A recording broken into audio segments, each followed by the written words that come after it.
कहानी है free fire के इतिहास की। शुरुआत में बारमूडा मैप के सारे लोग शांति से रहा करते थे। फिर आए कुछ लोग जिन्होंने बारमूडा मैप का बंटवारा किया, सभी हिस्सों को अलग अलग जगह में बांट दिया और वहां पर राज करने लगे। ये है सकुरा बारमूडा की राजधानी, पीक का क्रूर महाराज और इकलौता 5 द्वीप का मालिक। और ये है क्लॉक टावर के महाराज हिप हॉप। सकुरा के बहुत बड़े दुश्मन जिनका एक ही मकसद है, पीक पे कब्जा करना और सकुरा को मारना। बारमूडा मैप में और भी राजा है, जैसे फैक्ट्री पे सीजन 3 और रिम नाम विलेज पे सीजन 4 जो चर्चे में रहते हैं। और कुछ राजा हैं जिनकी उतनी चलती नहीं है। पर एक ऐसा भी राज्य है ऑब्जर्वेटरी, जहां महिला राज करती है। और फिर आते हैं महाराज विक्टर, जो है पबजी से, पर फ्री फायर वर्ल्ड में उनका दबदबा है। दोस्तों, पर एक ऐसी जगह भी है, ग्रेवयार्ड। वहां जाना तो दूर की बात है, लोग उसका नाम लेने से भी डरते हैं, क्योंकि वहां राज करता है ज़ॉम्बी सामुराई, जिसके पास मुर्दों की सेना है। बाद में आते हैं ये जंगली कबीले वाले क्रिमिनल्स, जिससे कोई भी महाराज दुश्मनी नहीं करना चाहता। यहाँ पर बहुत लोग आए और चले गए, पर ये कहानी है उस आदम की जो अभी तक तो एक आम आदमी है, पर आगे जाके वो बनेगा पूरे बारमूडा का इकलौता महाराज।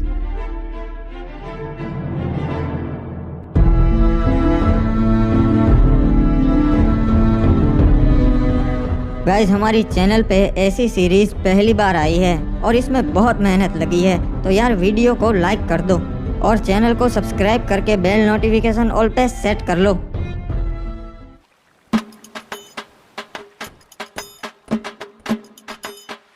चलो, अब और कुछ काम नहीं है, अब बाहर चलता हूँ। चाचा जी, मैं बैठक पे जा रहा हूँ महाराज की, शाम तक लौट आऊँगा, ठीक है? ठीक है बेटा, वहाँ पे अपना ध्यान रखना और महाराज की सभा में ज्यादा प्रश्न मत करना, ठीक है? हाँ, समझ गया, कुछ नहीं बोलूँगा, बस पीछे खड़ा रहूँगा। मुझे पता है आप फालतू में ही मेरी टेंशन लेते हो। यहाँ के लोग ठीक नहीं है। अरे क्या रे आदम, कब से तेरी राह देख रहा था मैं, अब तक कहाँ था? आधे घंटे से यहाँ खड़ा है। अरे माफ कर दे मेरे भाई एंड्रयू, थोड़ा सा काम था यार, इसीलिए लेट हो गया। चल बता, और क्या बताने वाला था तू मुझे? अरे कुछ नहीं रे, ये लोग तरह तरह की बातें कर रहे, खजाना यहाँ पर है वहाँ पर है। मैंने सोचा मैं तेरे से बात कर लेता हूँ, तेरे को पता रहेगा। अरे हाँ एंड्रयू, वो मुझे पता है, पर उसके लिए हमें वहाँ जाकर देखना पड़ेगा। अरे लोग तो कह रहे वो अफवाह है रे, ऐसा कुछ नहीं है, अपन को पागल बोलेंगे, वो तो वहाँ जाके ही पता चलेगा। चल मेरे साथ। वैसे तू यहाँ बाहर की ओर काहे को ले आया रे? यहाँ पे क्या होगा? यहाँ पर तो अपन के बस्ती की हद आ जाती है और आगे पूरा समुद्र है, यहाँ पे क्या ही होगा? हो सकता है एंड्रयू, जो भी है यही हो सकता है। एक बात बता आदम, तेरे को कैसा मालूम कि खजाना है यही परिचय? हाँ, मछुआरों को तो कभी नहीं मिला। मुझे लगता है खजाना लहरों से किनारे तक आ गया है एंड्रयू। मैं कल रात को काम से घर आ रहा था, तभी मैंने देखा कि यहाँ पानी में कुछ चीज चमक रही है और बहुत ज्यादा चमक रही थी। अरे ऐसा थोड़ी ना एक खजाना था तभी चमकेगा, कुछ और भी हो सकता है रे। वो जानने का सिर्फ एक ही तरीका है। अबे कूद गया, अबे अपन को तैरना नहीं आता बे, मैं कैसे आऊँ? मेरा शक सही निकला, ये वही प्राचीन खजाना है। देखा एंड्रयू, मैंने कहा था ना, मुझे रात को कुछ दिखा था, ये वही है प्राचीन खजाना जिसकी लोग बातें करते हैं। क्या बात है रे, अपन ने ढूंढ निकाला। महाराज, वो प्राचीन खजाना हमारे शहर के लोगों ने ढूंढ निकाला है। क्या बात है? आखिर कौन है वो जिन्होंने ये खजाना ढूंढ निकाला? महाराज, ये खड़े इन्हीं दोनों लड़कों ने वो खजाना ढूंढ निकाला है। इनका नाम है आदम और एंड्रयू। जी महाराज, अपन ने और अपन के दोस्त ने बहादुरी से समुद्र में से वो खजाना ढूंढ निकाला, बहुत मेहनत लगी। शाबाश लड़कों, तुमने तो बहुत बहादुरी भरा काम किया है, तुम्हें तुम्हारा हिस्सा मिल जाएगा। नहीं महाराज, हमें वो हिस्सा नहीं चाहिए, हमारा हिस्सा आप शहर के वासियों को बांट दीजिएगा। अबे येड़े आदम, ये क्या बांटने की बात कर रहा बे? क्या बात है आदम, हमें बहुत अच्छा लगा, तुम्हारा हिस्सा मैं नगर वालों को दे दूंगा। तो गांव वालों, किसी को कोई प्रश्न है या फिर हम सभा बर्खास्त करें? महाराज को जरूरी काम से जाना है। महाराज, एक और बात थी जो आपको बतानी थी। गांव वाले आपको अपनी 60% कमाई दे देते हैं, तो मैं ये आपसे विनती करता हूँ कि अगर वो आप कम कर सके तो इससे हमारे राज्य का भी फायदा होगा और राज्य के लोगों का भी फायदा होगा, दोनों तरक्की कर सकेंगे। मुझे तुम्हारी ये बातें बहुत अच्छी लगी आदम। मैं इस पे जरूर विचार विमर्श करूँगा। आपका भी धन्यवाद महाराज कि आप मैंने जो कहा उसके बारे में सोचेंगे। चलिए नगर के वासियों, आज की सभा यही बर्खास्त होती है। आदम, लगता है तू येड़ा हो गया है रे। एंड्रयू, हमें अपने लोगों के लिए भी सोचना चाहिए। मैंने तो महाराज को बस सच्चाई कही। तेरे को कितनी बार बोला है रे, यहाँ चुप रहा कर। तू और चाचा बिल्कुल एक जैसे है, जब देखो तब चुप रहा कर, चुप रहा कर। चल अब बोल आगे, कहाँ जाएंगे अब? अरे आज तो फिस्ट फाइट होने वाली है फैक्ट्री पे, तू कभी आया नहीं ना। चल चलते, बहुत मजा आएगा। हाँ यार, सुना है वहाँ बहुत मजा आता है। चल चलते हैं, आज मैं भी देख ही लेता हूँ फिस्ट फाइट। हमें इस आदम का कुछ करना पड़ेगा। अपने बाप की तरह ये भी अब हमारे काम में टांग अड़ाने लगा है। समझ गया महाराज, इसका काम हो जाएगा। क्या बात है, आज तो पहलवान डीनो आया है हमारे यहाँ फिस्ट फाइट करने, मजा आएगा। अरे बाबा, डीनो के सामने तेरे जैसे हड्डी कभी नहीं टिक सकते। आया बड़ा मेरे से फिस्ट फाइट करने वाला। वाह, जैसा सोचा था वैसा ही हुआ। अबे ये डीनो तो बहुत ताकतवर है। मुझे तो लगता है ये महाराज से भी ज्यादा ताकतवर है। तो किसी को ऐसा लगता है कि महाराज से ज्यादा ताकतवर है डीनो। चलो आज आजमा लेते हैं। 5 डीनो और मैं अकेला, फिस्ट फाइट हो गए। अरे ऊपर तो बहुत मजा आता है, तू देख। हाँ यार एंड्रयू, सभी लोग बातें करते हैं फिस्ट फाइट, आज मैं भी देख लूंगा, मजा आएगा। हाय रुक जाओ, तुम नहीं जा सकते। अरे क्यों? मैं क्यों नहीं जा सकता भाई, मैंने क्या कर दिया? महाराज ने मना किया है, तुम्हारे जैसे नूबड़े ऊपर नहीं जा सकते। निकल जाओ यहाँ से। अबे यार, ये क्या बात हुई? चल कोई ना, वापस चलते हैं आदम, मेरे को भी नहीं जाना।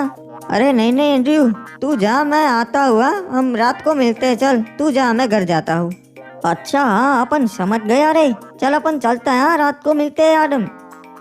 अब ऊपर चढ़ने का कुछ और जुगाड़ करना पड़ेगा। तैयार होना डीनो, कहीं डर तो ना ही लग रहा? महाराज, हमको डर नहीं लगता, हम डीनो पहलवाने। ठीक है तो फिर पहलवानों, चलो शुरू करते हैं। देखा एंड्रयू, यहाँ ऊपर आना कोई बड़ी बात नहीं है। मेरे को लगा था रे तू कैसे भी करके आ जाएगा। चल ये देख, महाराज खुद लड़ रहे आज। देख लो फैक्ट्री वासियों, देखा मैं सबसे ज्यादा ताकतवर हूँ। अरे महाराज की जय हो। क्या बात है महाराज? हाँ, आपने तो कमाल कर दिया। गौर से छान मारो, वो यहीं कहीं आया होगा नो बड़ा। अबे यार, इन्हें पता चल गया। चल एंड्रयू, मैं चलता हूँ, रात को मिलते हैं मेरे भाई। महाराज, मुझे न्याय चाहिए। इसने मेरे पति को मार दिया क्योंकि ये हमारे घर पे कब्जा करना चाहता है। नहीं महाराज, ये लड़की झूठ बोल रही है। पहली बात तो ये कि इन्होंने मेरी जगह पे कब्जा किया है।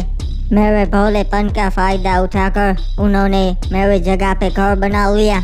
ओए, तो इसलिए तूने इस लड़की के पति को मार दिया?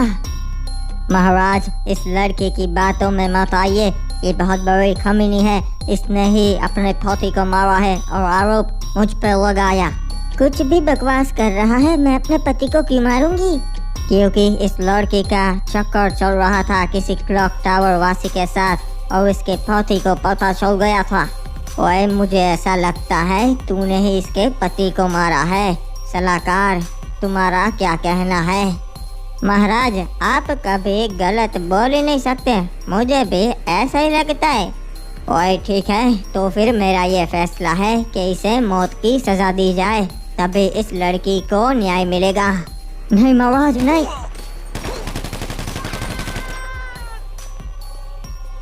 ओए लड़की, अगर कुछ भी जरूरत हो तो मेरे दरवाजे खुले हैं। महाराज, महाराज, उन्होंने हमला कर दिया और हमारी सोने की जीप चुरा ली। क्या बोल रहा है तू? किसमें इतनी हिम्मत है जो महाराज सकुरा की जीप लूटे? महाराज, वो क्रिमिनल कबीले वाले थे, उन्होंने हमला किया था। ओए, उन जंगलियों में इतनी हिम्मत जो महाराज सकुरा की जीप लूट सके? बहुत हो गया। पूरी सेना भेजो, हमला करो उन पे और उनका पूरा कबीला जला दो। ओए, सारे क्रिमिनल्स को खत्म कर दो। नहीं महाराज, उन पे हमला नहीं कर सकते। आज तक कोई कामयाब नहीं हुआ है और वो बहुत खतरनाक लोग हैं। हमारे पास पहले से 5 जीप है, एक नहीं होगी तो कोई फर्क नहीं पड़ेगा। ओए, तो क्या करूं? राज्य के लोग मुझे कमजोर समझेंगे, सोचेंगे कि मैं उन कबीले वालों से डर गया। नहीं महाराज, हम हमला तो करेंगे पर अभी नहीं, अभी वो पूरी तैयारी के साथ होंगे। हम सही मौका देख के उन पे हमला करेंगे। ठीक है, पर तुम बताओ ये हुआ कैसे? महाराज, हमें कप्तान का संदेशा मिला कि सोने की जीप आई है बंदरगाह पे, तो हम उसे लेने चले गए। हम पूरे 12 सैनिक गए थे महाराज उस सोने की जीप को लेने। सब कुछ सही चल रहा था, हम जीप लेके वहां से निकल भी गए थे।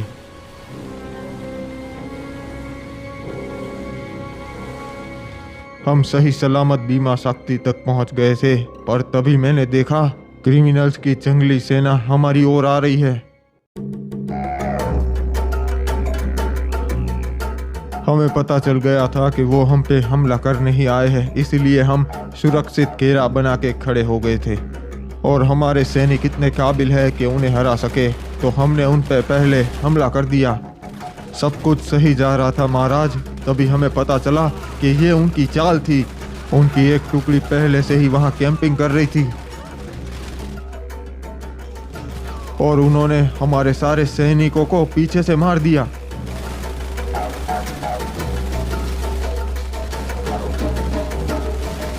जीप में हम 2 सैनिक ही बैठे थे, तो हम दोनों ही जिंदा बच पाए। फिर उनका सरदार रेड क्रिमिनल हम दोनों को अपने कबीले कतुलिस दीवा पर ले गया।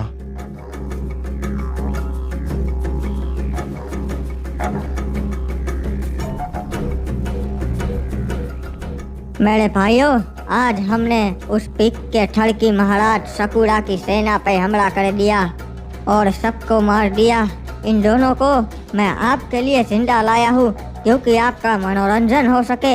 हम इनको हमारी परंपरा के हिसाब से जिंदा जलाएंगे। क्या बात है रे सरदार, आप तो बहुत अच्छे हो, पूरे कबीले का सोचते हो। अरे तुम गलत कर रहे हो, तुम जानते नहीं सकुरा महाराज को। पूरे बरमूडा के महाराज उनसे डरते हैं। महाराज डरते होंगे, पर मैं तो कबीले का सरदार हूँ, मैं नहीं डरता।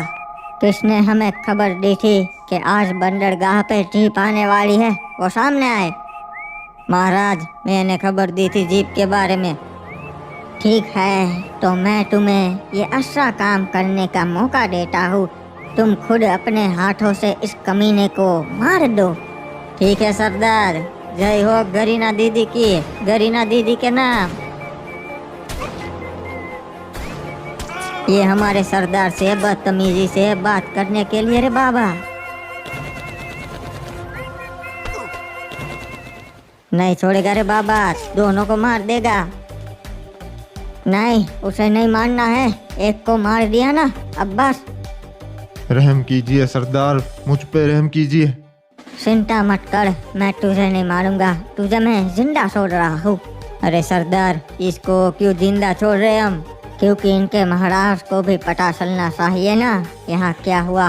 तू जाएगा अपने महाराज के पास और उसे बता कि उसकी सेना के साथ मैंने क्या किया, और बता देना हम क्रिमिनल्स नहीं डरते, हमला करना हो तो कभी भी कर देना, उसे ये जीप वापस नहीं मिलेगी, ये हमारी हुई। जी सरदार, आपका ये संदेशा मैं महाराज सकुरा तक जरूर पहुंचाऊंगा। अबे यार, आज पता नहीं कैसा दिन है, नींद ही नहीं आ रही। अरे बेटा एडम, क्या हो गया? अभी तक जाग रहा है? हाँ, पता नहीं चाचा, आज नींद नहीं आ रही। मैं जरा बाहर टहल के आता हूँ, आप सो जाइए। हाँ ठीक है बेटा, पर जल्दी आ जाना। महाराज का हुक्म है, मार के उसे समुद्र में डाल देना है। एक मिनट, ये क्या?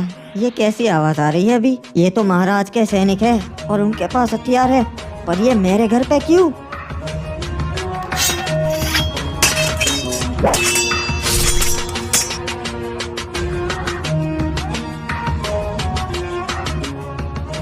अरे चाचा संभाल के। ये क्या?